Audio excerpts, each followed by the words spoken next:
Hi, guys. Welcome back to Sports with Mono and Mono. It's August 28th, 2022. Summer's winding down, and as you can see, I'm with my partner, Steve. Hello, everybody. Welcome back to the show. Yeah, A lot to talk about, as always. we do. We do. We do. Well, as we always start off our show with the monologue, sponsored by Coriano Trucking, of course, from upstate New York in Summerhill. So I had my monologue, Steve, and we've talked about, you know, what it costs to go to a major league baseball game. And for a family of four, it's just almost not affordable, especially in today's economic situation and everything. So I've always mentioned, and you've brought up the plight of the minor league player, right? So my brother and I went up to the Sussex Miners game, and we were hosted by Justin Ferrarella, who's the general manager of the Sussex Miners. And I'm telling you, this is an absolutely great thing for a family to go to. It's affordable, it's reasonable. You're basically sitting right on the field. It's a small stadium. And they always, it's just a family friendly environment. And Steve and I used to go see our nephew Brendan play in the minor leagues. Somerset. Somerset, and we saw him play down in Lakewood. We saw him, it was just always the atmosphere is just great. And I really wanted to thank the Sussex Miners for inviting us up there and really experiencing it. And it was so funny because in one inning we saw like two major league plays. A guy from right field throws a guy out on a fly, a rope to third base. Didn't think he had a chance at all to get him. And then the next play, the left fielder lays out like an ironing board, makes a great catch, and it's just a great atmosphere. So, like I said, from an economic perspective, we all want to see Max Scherzer pitch and Jacob DeGrom pitch and Aaron Judge hit home runs, but not at the prices that they want. So the alternative is minor league baseball, and I really had a great time there. It's a great facility, and like I said, it's affordable for the family, and it's great. And you brought it up, Steve, with the minor leaguers. This is actually an independent league, Yeah. but one of the guys from the Sussex Miners team just got signed by the St. Louis Cardinals. So these are aspiring major leaguers. They're very talented kids, and it's an alternative for the family to bring your family out and see baseball. It's a great opportunity. Yeah, that's good. You guys went up after the show. You went up with our oldest brother, Ken, who our nephew, Brendan, or excuse me, Andrew, in this particular instance, is friends with Ferrarella, the GM. So, from what you informed me, that it was a great experience. It really was. It's right up Route 23 in Sussex, New Jersey. From where we broadcast in Oakland and Wayne, it's only 45 minutes most, Yep. and it's a great experience. And as I was driving to the studio today, I was listening to a caller on the radio, Yankee fan, and he mentioned that he took a soiree down to Somerset last night to take in the Somerset team because Anthony Volpe, the prize prospect of the New York Yankees, Yep. is being showcased down there. Yeah. And the guy, his opinion was, listen, I'm a diehard Yankee fan. I've been hard on Brian Cashman.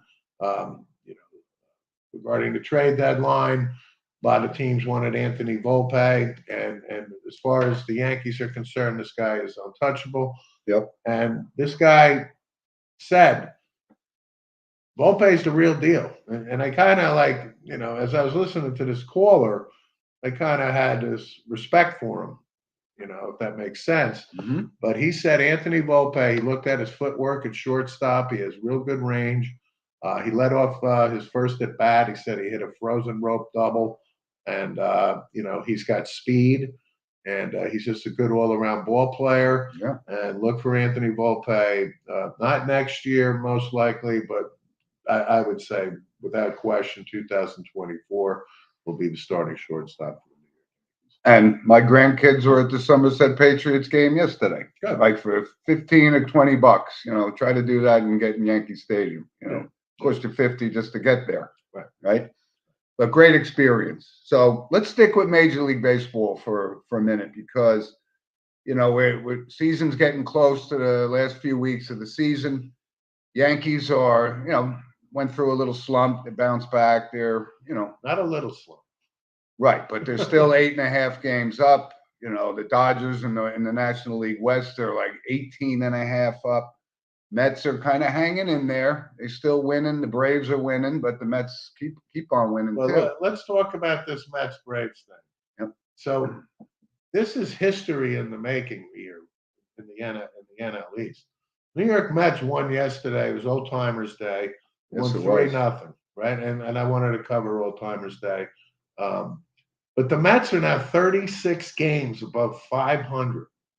Okay? 36. Can't remember that in our lifetime. And they're only like 2 to 3 games ahead of the defending world champion Atlanta Braves, who are right there. So what does that mean? They're 34 games above 500. Yeah. This is unheard of. I don't believe there's been any race like this with the winning acceleration of these two teams. Yeah. So if you're 35 games up, wouldn't it stand to reason you should be what? 18 games. At least 10 games over 500. Right. Yeah. So this is unbelievable. The Braves might actually be better than they were last year. Okay. So this is a great race. And, I don't really think it matters who wins the NL East at this point, right?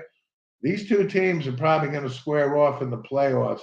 And this is good stuff. Yeah, it is. So the Mets, Braves, I think it's just it's unbelievable what's going on between those two teams. So we shall see. But back to the Dodgers. I said before the season, and I stick to it. They're loaded for bear. 19-4 this month. Yeah, I'm all in on the Dodgers still. Yeah. Well, the two American and National League Central divisions, they're, Astros are running away with their division. American League, the Cleveland Guardians are, 8-game lead, but they're only 8 games over 500. They're irrelevant. Right. So it's really great. And we got, like I said, this guy Judge is starting to line it up. But the thing you mentioned with the Yankees going through this terrible August they had, they're still 8.5 games up. So, they're going to win that division. And then this could set up for a great matchup with, either the Dodgers or the Mets. I think those are the two teams to beat in the National League. And I still think the Yankees are the team to beat in the American League. Yep. And Judge he's got 49 home runs now. He's just having it's an MVP season for him, obviously.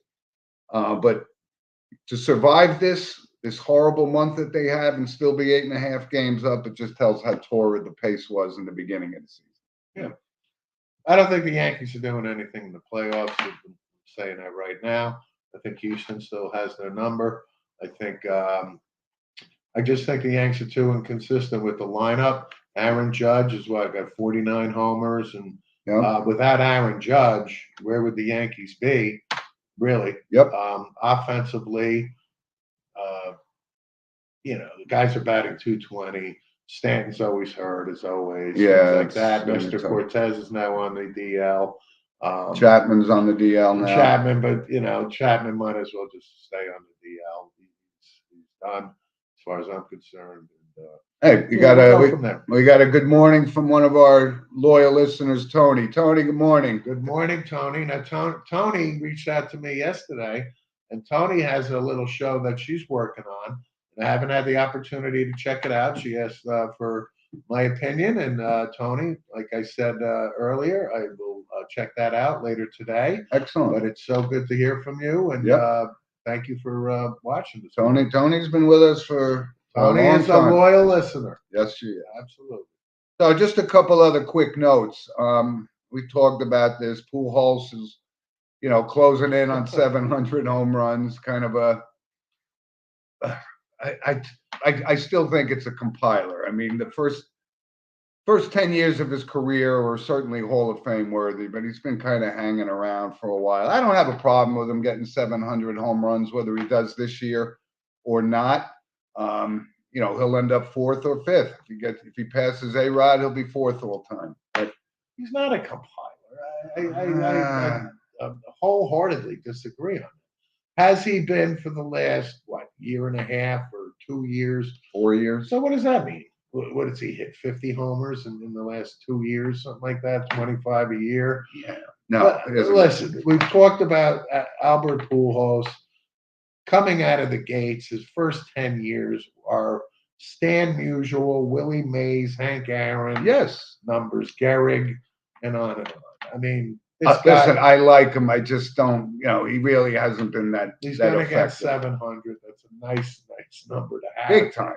Yeah. So I'm not going to say, to me, he's a compiler. All right. Well, a couple other quick notes from Major League Baseball. Again, we keep talking about this. It was kind of right to our point on the monologue, why the prices are so high to go to a baseball game. The Mariners just signed Julio Rodriguez, 14 years, $471 million potential contract, 210 guaranteed. That's why it's hard to go to a game.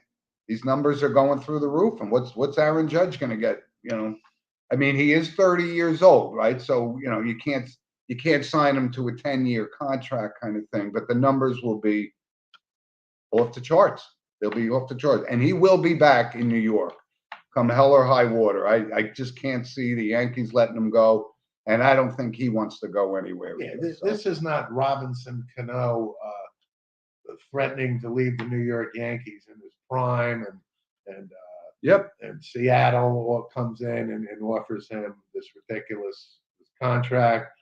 Listen, if I'm Brian Cashman and I'm Hal Steinbrenner and I'm it's a must sign. It's a must sign. Right, bye-bye Robinson, which was the absolute right move to make. Yep. But Aaron Judge is such a class act. He's the face of the New York Yankees. How this has played out, obviously right before the season, the Yankees make an offer. Now, here we are on late August. Talk about leverage. And you talk about leverage, and you talk about how the price of his contract exponentially went up. Yep. And you know what? It deserves to go up based on his performance. He's having an unbelievable year. Yep. He's going to be the MVP. But I would be absolutely stunned if the Yankees do not come up and pay him what he's worth. He's the face of the franchise. This is the guy you want representing the New York Yankees with class. And good for Aaron Judge. Yeah. And listen, right down the road, I mean, Pete Alonso's having a career year in New York. He's going to command the same kind of money. This is only his 4th year in the league. Yeah, and he's tearing it up. I mean, the polar bear is ripping it up. But it's irrelevant with the Mets. It's irrelevant. Exactly. But because this guy will pay anything, and the Mets payroll most likely in the next couple of years will probably be the highest in baseball. Well, it'll probably be like $350 million. But who cares at this point? Just like you said, the Seattle Mariners are offering, giving this Rodriguez guy $400+ million with incentive, right? So if the Mariners are doing that, right, the New York Yankees have to do it. would be ostracized by their whole fan base if they do not pay Aaron Judge exactly what he's worth. Yep, and he's going to get it. He's not going anywhere. So he can though if he wants to. I know, but he doesn't want to. So anyway, let's move on to the National Football League because that season is rapidly approaching. Yes, sir. And you missed one point on Aaron Judge. He'll be named captain as soon as he signs that signature on the contract. That's logical. I think it's a pretty big deal if you're a captain of the New York Yankees. Big time. That's true. That's a valid point. Yep. So let's move on to the National Football League. And Steve, I saw your Dallas Cowboys suffered a big injury, which could hamper them. Tyron Smith. I don't know what they said. It was a hamstring that came off the bone or something. It's kind of a serious injury. They're talking about him coming back. I don't see him coming back from that kind of injury this year. Now, How does that impact your Dallas well, Cowboys? it impacts it, but to be real, Tyron Smith has not played a full season for the Cowboys since 2015. Mm. Tyron Smith, listen, the guy is an outstanding left tackle, big, strong guy. He's had a really good career for the Cowboys. Yep. So, do I have a left tackle in the waiting? I don't. I drafted Tyler Smith with the #1 pick out of Tulsa, supposedly a left tackle, but he's been playing guard. So that's a big hole, obviously. So it's an impactful injury. My opinion is Tyron Smith is done with the Cowboys. I think it's time. He's 32. They'll probably just cut him and have to eat money. Okay. But yeah, it's an impactful injury. Left tackles. And this is always what happens year after year. The start of training camp, guys get lost for the season, right? Sterling Shepard, that could be a big loss for the Giants from a wide receiver perspective. And who was it? Matt Corral. He's out for the season, maybe, or whatever. He's done. Yeah. So these are injuries, but that's why we're going to talk about it next on our next show. Is going to be our NFL preview. We'll give our picks for the divisions, and one of our loyal listeners said he's going to be playing the over and under game with wins kind of thing. So we're going to talk all about that. But the season is getting really, really close, and there was this situation, and Aaron Donald had this training camp thing, and if you look at the video, it's not pretty. So it's kind of out of character for him. Something really must have went on, and I'm not justifying it at all. But out of character, did you just say that? I don't think he's a dirty player. He's not in Ndamukong Suh kind of guy. Yeah. Really? Is that why you're putting him in that category? Listen, Aaron Donald's the best defensive tackle, bar none, in the league. We all know that. Agreed. But don't tell me Aaron Donald hasn't had a history of violent outbursts on the field. He has. There's no question about it. We even talked about it last year. Okay? So this situation here in training camp, it's training camp. Okay? He has a picture of him with 2 helmets in his hand. Yeah. Okay? Now, did he, whirl him around like Myles Garrett? Mr. Garrett? No. But the NFL can't touch him on this in the training camp because the discipline would have to come from the Los Angeles Rams.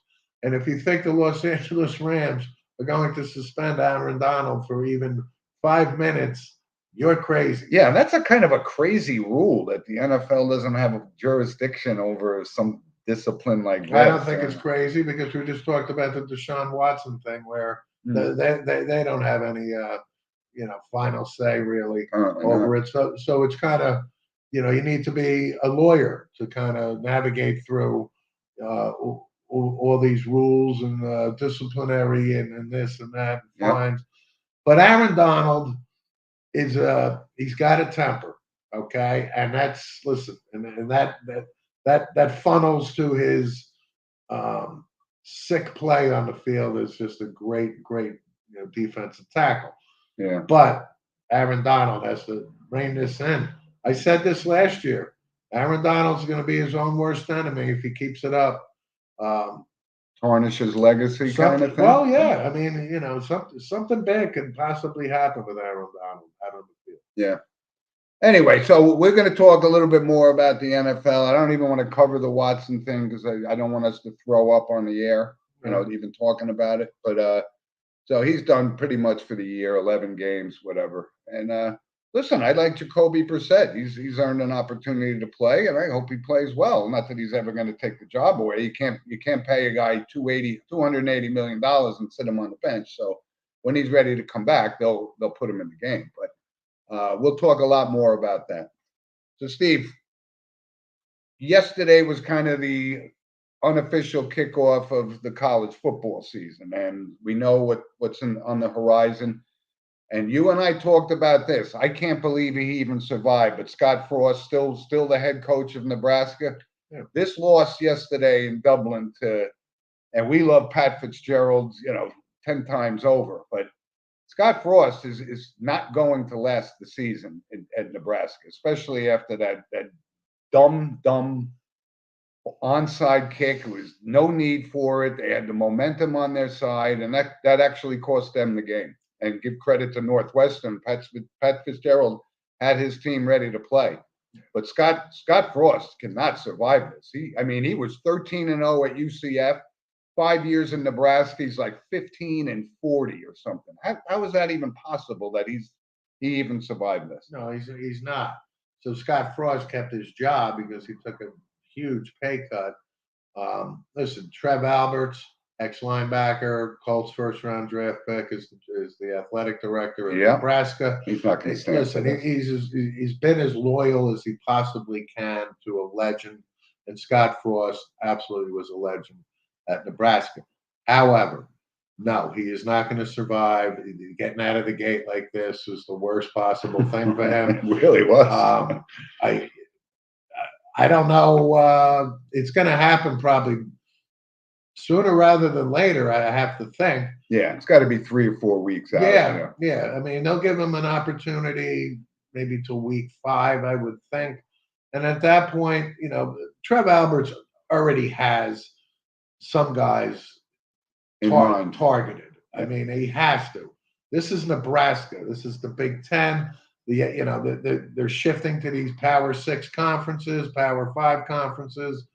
This is no joke now. This is Nebraska's got to fix this ship, but Scott Frost is absolutely going to have to. Yeah. So that's quote unquote the official start of college football.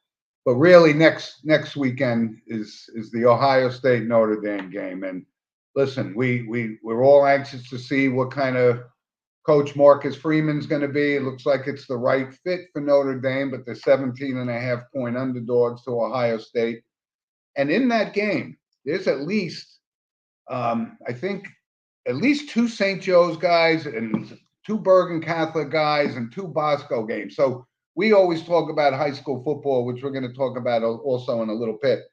But this is like the grandest of stages in college football, and these are the local kids that are going to be playing. And we saw the running back Audric Estime from St. Joe's. What a senior year he had. He was originally committed to Michigan State. Then the Notre Dame offer came in, so that's where he went. And from what I understand, he is like beefed up. He's ready for Bear too. So we're going to see. Obviously, we mentioned Luke Whippler. Sent him a text, wish him a happy, healthy season. But Ohio State, they look like the real deal. And Notre Dame's got to go into the horseshoe and see what they could do. Yeah, I think 17.5 points is way too much. I'm surprised by this I line. am too. I'm all in on Notre Dame. I don't think they're going to get blown out here. I think Notre Dame's got really good talent. Marcus Freeman, like we talked about, is a defensive guy. And, Tyler Buckner, I think, is a serviceable quarterback. Mike Mayer, the tight end, I think, is outstanding.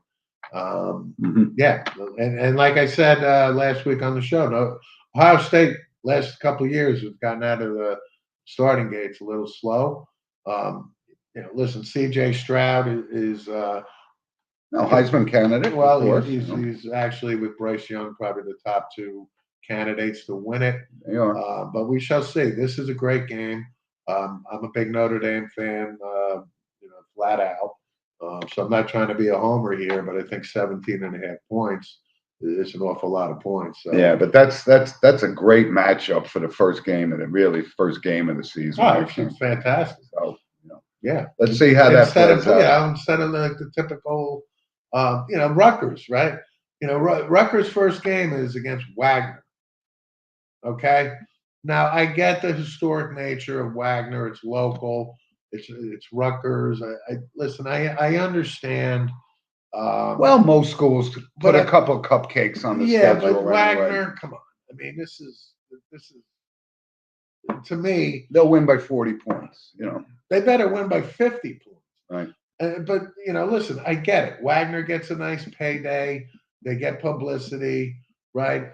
Rutgers has a home game. They start the season 1-0. I understand all that. But you're in the Big Ten now, Rutgers.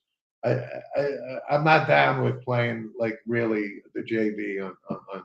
So, Well, we're going to see what how this transpires because Ohio State is actually playing at Rutgers this year, I believe, like in week 5.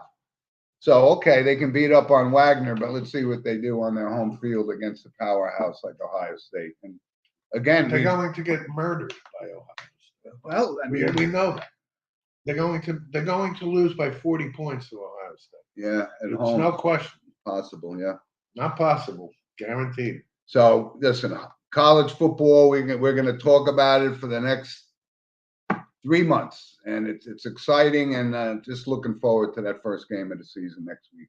And like I said, we're all looking at our one of our former teammates' son, starting center for Ohio State, Luke Whippler, probably going to win possibly he could win the Remington Award as the best center in the country, and he's going to be drafted.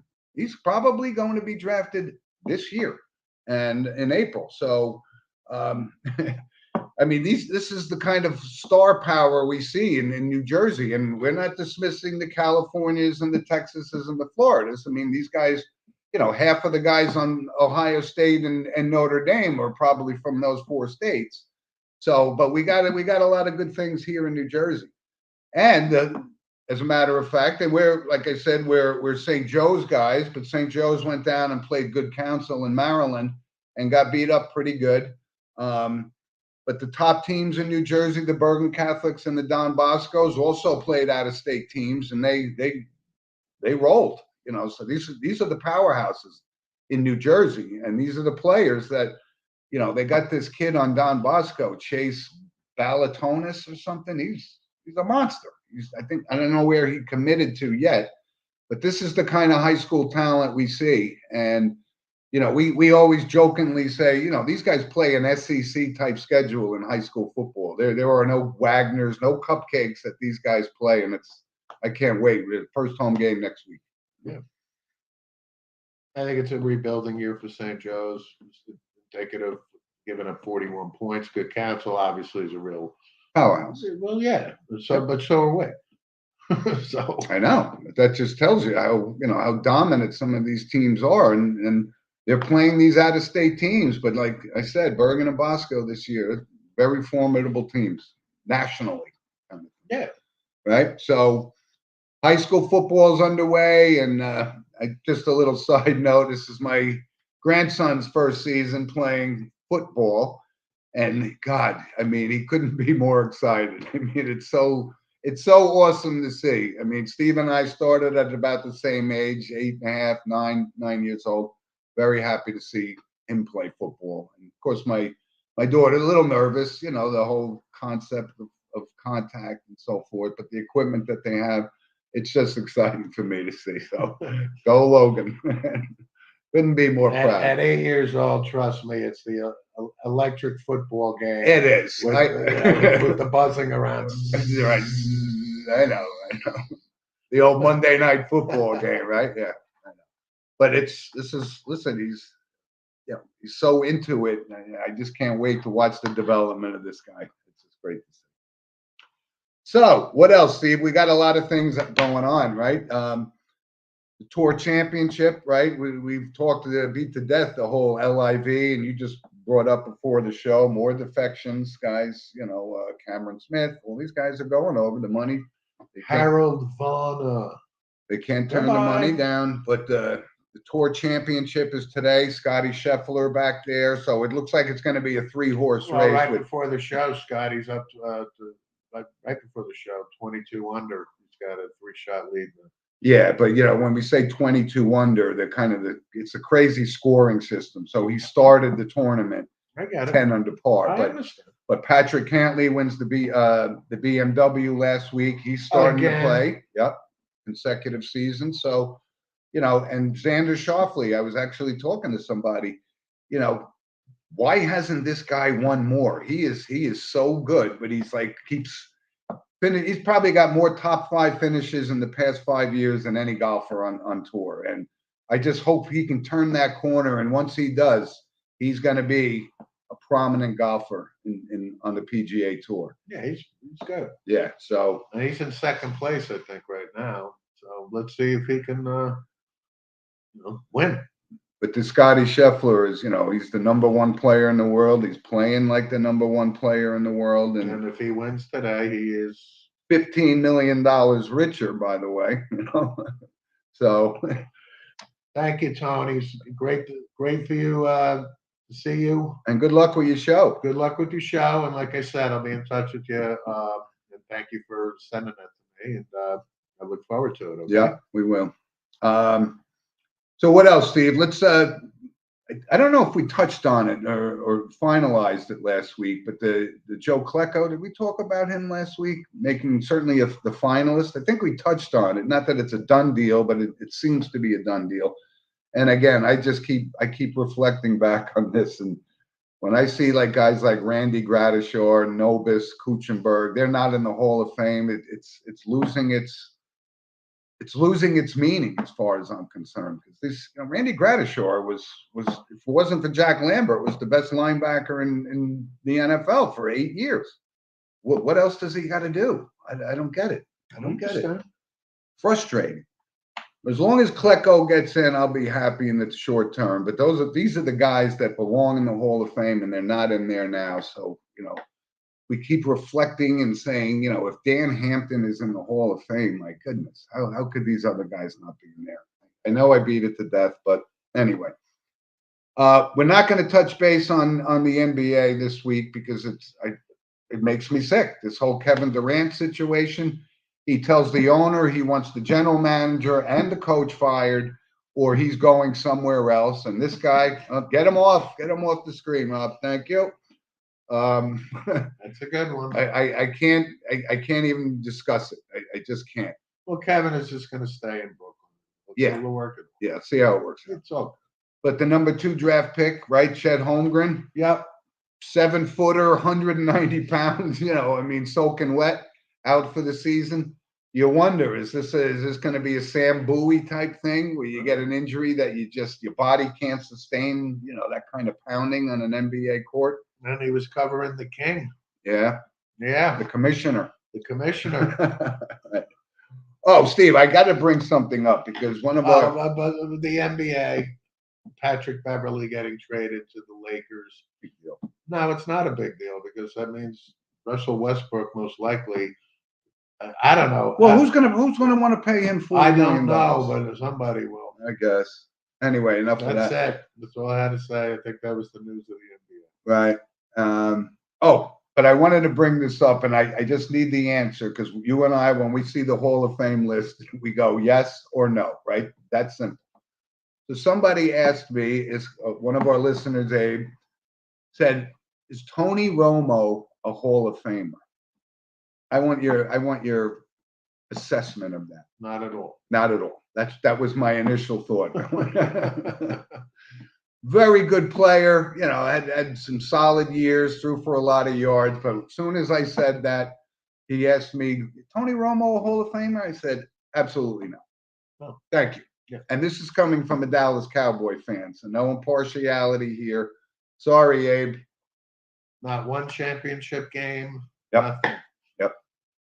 Anyway, let's move on to random points of interest. And a bizarre story, this Aqib Talib thing with the coach that got shot, apparently by Aqib Talib's brother on the football field. And it looks like this guy started the whole thing. And of course, our random points, first and foremost, are brought to us by Lynch Toyota of Manchester, Connecticut. Thank you, Captain Lynch. What do you make of this story? I mean, this guy had a career in broadcasting all lined up, and that's what we keep talking about. It's these parents of these kids that cause more trouble, and now a football coach is dead over a football game. How absurd, how bizarre, just bizarre. And of course, he got immediately canned by Amazon, so his career in broadcasting is done, and his brother's probably going to jail. Crazy. Am I surprised? There's nothing that surprises me anymore. Nothing. But A little league football game. Obviously, it's disturbing as hell. Okay, Goodness. but No, am I surprised? Absolutely not. Akeem Talib? No, All right. not in the slightest. Just wanted to bring it up because it's so It's- bizarre that it cost the football Of- coach's life. Yes, I mean that's the tragedy in all this.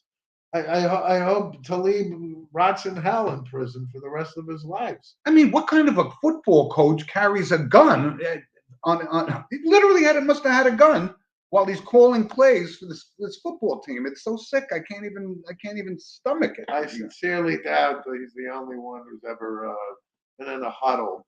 You know, I got to thank Snoop and I knew someone in Snoop's league. I knew you were going to bring that Was up. packing heat. Hey, listen, he's never done anything wrong. I didn't say Snoop himself. I said in the Snoop league. Yeah. Anyway, but we're making light of a tragic situation. Oh, I'm not making it's it horrible. light. It's Horrible. tragic. It's real. It's sickening. It is. It's sickening. A couple other things. I did watch the Manti Te'o documentary on Netflix, Okay. and when this first came out, you and I were scratching our heads, go, this is so bizarre. But I highly And it was right recommend. before the championship game against Alabama. And he had 48 hours before. and he had the worst game of his career at Notre Dame in that championship. They got rolled by Alabama. But the whole story, and I think I may have jumped to some conclusions here that he was in on it. I just watched the documentary. It's bizarre to watch it, but it's a great documentary. I'm going to give this guy the benefit of the doubt that he was just naive. He wasn't in on this. He was just literally duped. This was the original start of what they call catfishing. He didn't even know what that was, but he thought he had this. But they used this picture of a girl who was gorgeous. So you could see why he would, he was enthralled by this. But I don't think he had anything to do with it. Yes, you can call him naive, but the impact it had, he had he would have been just a great football player, but he developed this anxiety thing, which kind of cost him, when he was. But the whole thing, he was going to be a #1 draft pick, second in the Heisman Trophy win balloting, and he ends up going to the San Diego Chargers in the second round, and boom, career over. But I don't think he was in on it. I really don't. I don't think so either. I think he, like you said, I think he's completely naive to this. He didn't know what the hell was happening. He was a good kid. And listen, he came from a good family and all that. Listen, they're one of our favorite movies is what? The Sting, right? It's a con, the con, right? So there's cons out there that people don't even know they're duped until that they don't even know they're duped. Right. So this is just another con, if you will, out there called catfishing. So Manti Te'o, fell for it, hook, line, and sinker. Embarrassing, of course it is. Big time embarrassing. Right? Absolutely. But you know what? It is what it is. But no chance he was in on it or whatever that means. There was no reason for him to be in on it. That's exactly, the thing. Exactly. But it's a story worth watching, as bizarre it is as it is. So the man behind Renea was her name, and the image that she created was this fictitious thing.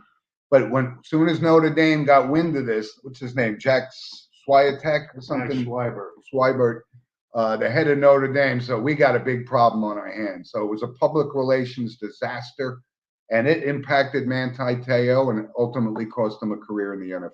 Yeah, but I mean, he did play Manti Te'o. It wasn't like he played 3 games and his career was over. He played. He got signed by the Saints. He probably played 6-7 years. Yeah.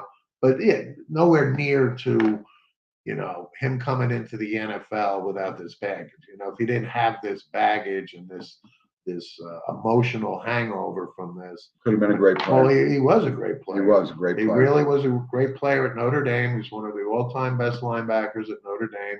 Nobody can take that away from him. All-American, bona fide All-American. And it's unfortunate that his NFL career But here was was severely impaired. something that I didn't even know, which I found out in the documentary, was he was all set to go to USC. He wanted to go to USC, and then he went to Notre Dame. He listened and had this thing like, God told me, you're going to Notre Dame, and whatever that was changed his mind. But he was one of the greatest players. But he was all set to go to Notre Dame. I mean, Southern California, which I didn't realize. Well, I mean, he was highly. Yeah, he was. But he was a good kid, and I feel bad for him. It's a tragic story, but I give him credit for coming out and sitting through this documentary and just trying to explain, what happened. But it was a great story. Great story. A couple other little things. And I didn't realize that this is a real possibility. You and I have talked about the Major League Baseball and some of these rule changes, right? The runner on second, an extra inning. So silly that I can't even comprehend. Now they're talking about making the bases bigger. I mean, Puffy bases. why are we altering the rules of the game that have been around for 100 and some odd years? It's so strange. Like, what is enlarging the bases? What is that supposed to accomplish? Do you know? Yeah, lessen injury. So if somebody's sliding into second base and you have a bigger bag, Well, I guess. I mean, they all wear oven mitts now. Outside it, well, I mean, it's the spiking of the shortstop and the second base. Avoid collisions, if you will. Making the bases bigger. Listen, I didn't write the rule, nor would I have ever written this rule. I just can't stand it. I equate it to the Driving me puffy shirt on Seinfeld, puffy bases. Puffy bases. They probably started out as puffy bases. Yeah. They didn't have these bases locked into the ground, but It's ridiculous. it's a bizarre thing. One other thing was Nick Saban, right? I think we would all agree, probably the best college football coach, maybe of all time, right? And Alabama. Chris Russo doesn't think so. Did you see the exchange between Mad Dog and Stephen Ace? Yeah, something. Who did they say who did he give credit to? Some guy at like Lafayette College or something? Russo's all-time best coach is Ara Parseghian, Notre Dame. Northwestern Notre Dame. Yeah. And Stephen A looked at him like incredulous and said, listen, to me, Nick Saban is the best coach in the history of college football. I can't disagree. Surpassing the Bear. Okay. He's got 7 national titles. Russo's argument is, well, anybody with that roster can win 7 national titles. And then the counter to that is, well, who recruited the roster? Nick Saban. But my point is, he's finally the highest paid coach. He's always been the highest paid. No, he's always been the highest paid coach, except for about 3 weeks until Dabo Sweeney. Whoever overtook him. It'd be 3 weeks later. Nick is back to being the highest paid coach. Why? Because Nick deserves to be the highest paid. Exactly. So he's going to probably coach Alabama until he's 78 years old, and even longer if 5 years if he's able probably to stand. would be my guess. I mean, Nick is 70 now, 71, I think. But we talked about this before about that the money that Michigan State's paying Mel Tucker, like it's astounding that he's one of the top 5 paid head coaches, probably Sweeney, Kirby Smart now, right? Fisher, Ryan Day, Jimbo Fisher, and Mel Tucker. I mean, you got to be kidding me. Lincoln Riley's got to be up Right, but Mel Scott Tucker. Frost. Right. But anyway, I just wanted to say, Alabama's in pretty good hands for at least another half a decade. You say, I think he might go till he's 78. Nick Saban goes as long as he wants. Because he just lives and breathes football. Yeah. Anyway, one other random point of interest I wanted to bring up, because it makes me sick. This Trevor Bauer situation, right? Still suspended by the Dodgers, but now and I'm not even going to mention the name of the company, whatever, but he's now recruiting through this, and we always left this open that this nil is going to have some bad effects at some point. He's recruiting these college baseball players to promote his I guess, a clothing line or some kind of thing. I mean, why would anybody even consider doing anything with Trevor Bauer? I mean, the guy's an animal, an animal. She's innocent until proven guilty. Oh, well, And listen, listen, he wasn't indicted. he didn't deny it, He wasn't indicted. but he says it was consensual. Listen, But he's a violent predator. I understand. And I wouldn't, You know, not for $1 million would I sign up for his. listen, the similarity between Trevor Bauer and Deshaun Watson is they both went, in front of, whatever, grand juries looked at both cases. Both came back with refusing to indict. Does that mean they didn't do it? I think we all know Deshaun Watson with 60 women. Let's be real here. Trevor Bauer, did we ever hear of this type of sex, if you will, to this level? Violent. That is considered quote unquote consensual? No.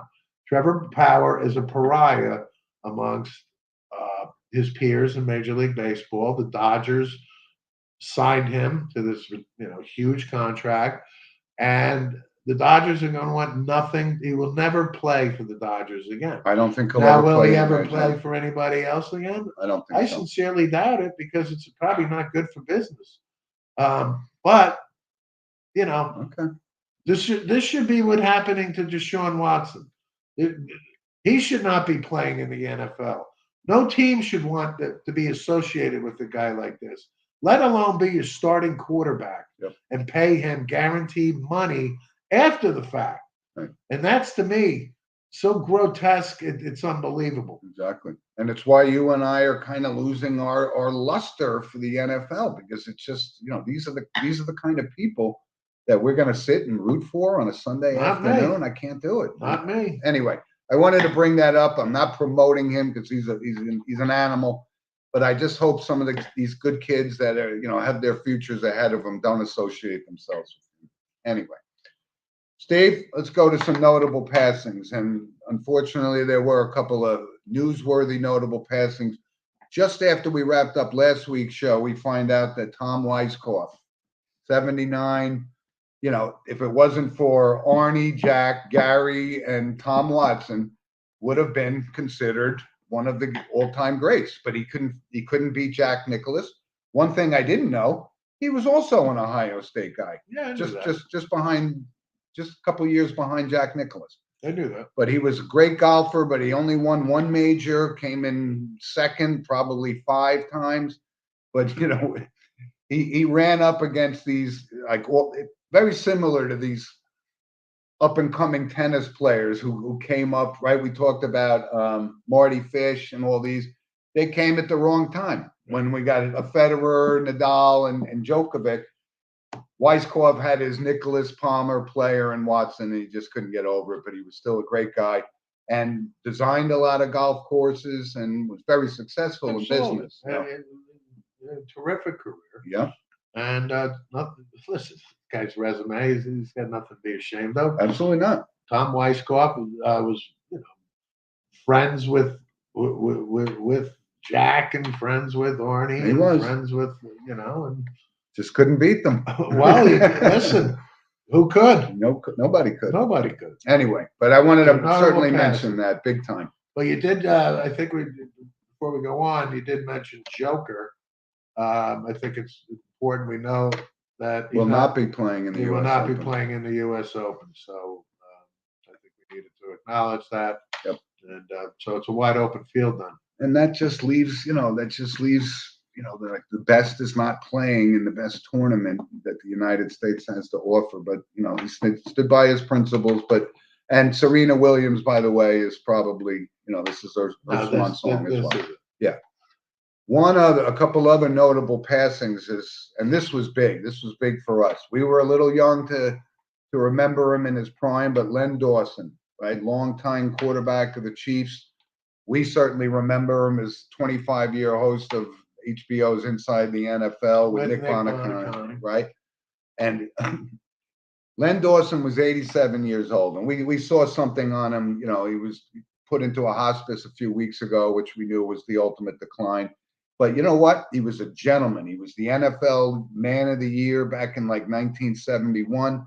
Won the Super Bowl with the Chiefs. Just a great guy. I mean, really, nobody had any bad things to say about him. And I kind of laugh at that iconic picture of him at halftime, sitting in the locker room, smoking a cigarette and drinking a Fresca at halftime of the Super Bowl. I mean, unheard of today, but it was iconic. It's awesome. Lenny Dawson played at Purdue. good. Was All-American at Purdue. Purdue had great quarterbacks. They did. You know? He had a big win against Notre Dame in his career. Len Dawson, I think, was drafted by the Pittsburgh Steelers, if I'm not mistaken. Had only played like briefly with them. Hank Stram loved him, and Hank Stram was instrumental in getting him over to Kansas City, and from there, Len Dawson, Hall of Fame career. Super Bowl champ, and like you said, iconic broadcaster. One of the few that are in the broadcast, the Hall of Fame as a broadcaster and a player. And a complete gentleman. Yep. And Len Dawson lived a great life, 87 years old. Yep. R.I.P. to Len Dawson. Big notable for sports with Mono and Mono, for sure. He like Len Dawson is the type of guy or athlete or man that you want to root for on a Sunday. That we revere. Yep. And unfortunately, in today's NFL and sports in general, hard to find those guys. They are few and far between. Yep. All right. And then we have to report on Aqib Talibs and Deshaun Watson. And it's just not Henry Ruggs, and it just doesn't stop. One of the good guys, though. Big loss for NFL. R.I.P. Len Dawson. Yep. And one other from the world of sports, and we remember him, kind of, had a serviceable career. John Wackenfuss. John Wackenfuss. the name itself was very unique, but John Wackenfuss. All right, good Bob Shepard there. But John Wackenfuss was 78 or something, but had a good career, And you thought, right? You mentioned he was probably the catcher after Bill Freehan and before Lance Parrish. I think that was good. Yeah. You were right. And a utility guy too. He played first base, third base. That second, like 270 lifetime average, serviceable. But he was a utility player and played for a couple Tigers. Remember him as a Detroit Tiger. Yeah. R.I.P. John Wackenfuss. Excellent. One of the best names, by the way. Big time. Oh, huge. Actually, I stand corrected. He was 73 years old.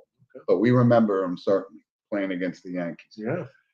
Couple notables from the world of entertainment. And one of the most beloved movies of all time was It's a Wonderful Life. So Virginia Patton, who played